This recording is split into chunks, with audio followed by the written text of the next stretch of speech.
Number 1 جس نے مشکل میں ساتھ دیا ہو، نمبر 2 جس نے مشکل میں ساتھ چھوڑا، اور نمبر 3 جس نے مشکل میں ڈالا۔ اپنی غلطی کا اعتراف کر لینا ایک بہترین خصوصیت ہے۔ اس سے نفس میں عاجزی پروان چڑھتی ہے اور تکبر کمزور ہوتا ہے۔ اہمیت الفاظ کی ہوتی ہے مگر اثر ہمیشہ لہجوں کا ہوتا ہے۔ نرم دل لوگ بے وقوف نہیں ہوتے، وہ جانتے ہیں کہ لوگ ان کے ساتھ کیا کھیل کھیل رہے ہیں، لیکن پھر بھی وہ نظر انداز کرتے ہیں کیونکہ ان کے پاس ایک خوبصورت دل ہوتا ہے۔ زندگی صدیوں، سالوں، مہینوں یا دنوں میں نہیں بدلتی، زندگی اسی لمحے میں بدل جاتی ہے جس میں آپ اپنی زندگی بدلنے کا فیصلہ کرتے ہیں۔ میں نے ایک چیز پر غور کر کے دیکھا کہ میرے رب نے مجھے کبھی بھی میری ہمت اور برداشت سے زیادہ نہیں آزمایا، لیکن انسانوں نے ہمیشہ مجھے وہاں سے آزمانا شروع کیا جہاں میری ہمت اور برداشت کی حد ہوتی ہے۔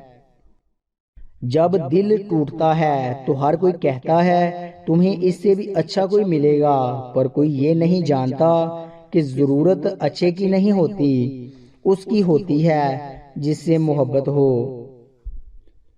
قدر اور وقت بھی کمال کے ہوتے ہیں، جس کی قدر کرو وہ وقت نہیں دیتا، اور جس کو وقت دو وہ قدر نہیں کرتا۔ کسی کا دل چیر کر تو ہم نے نہیں دیکھا ہوتا، مگر وقت، تجربہ یہ اندازہ کرنا تو سکھا دیتا ہے کہ کون دل سے کچھ کہہ رہا ہے اور کون صرف زبان سے۔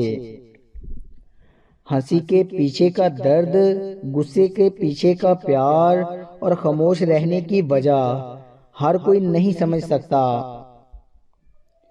انسان کے رزق میں رکاوٹ یہ 5 کام کرنے سے آتی ہے۔ نمبر 1 نہانے کی جگہ پیشاب کرنے سے، نمبر 2 دسترخوان پر بحث کرنے سے، نمبر 3 زنا کرنے سے، نمبر 4 اللہ تعالیٰ کی نافرمانی کرنے سے، اور نمبر 5 ظہر کی نماز ترک کرنے سے۔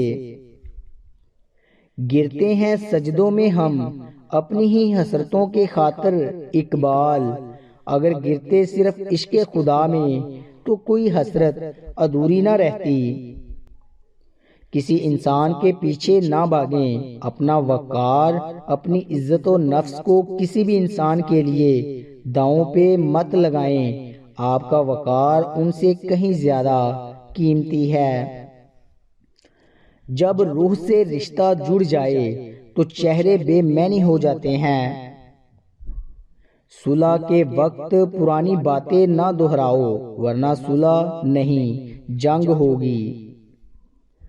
بعض دفعہ لوگوں کو ہماری نہیں بلکہ کسی اور کی ضرورت ہوتی ہے، اور یہی بات سمجھنے میں ہمیں بہت وقت لگ جاتا ہے۔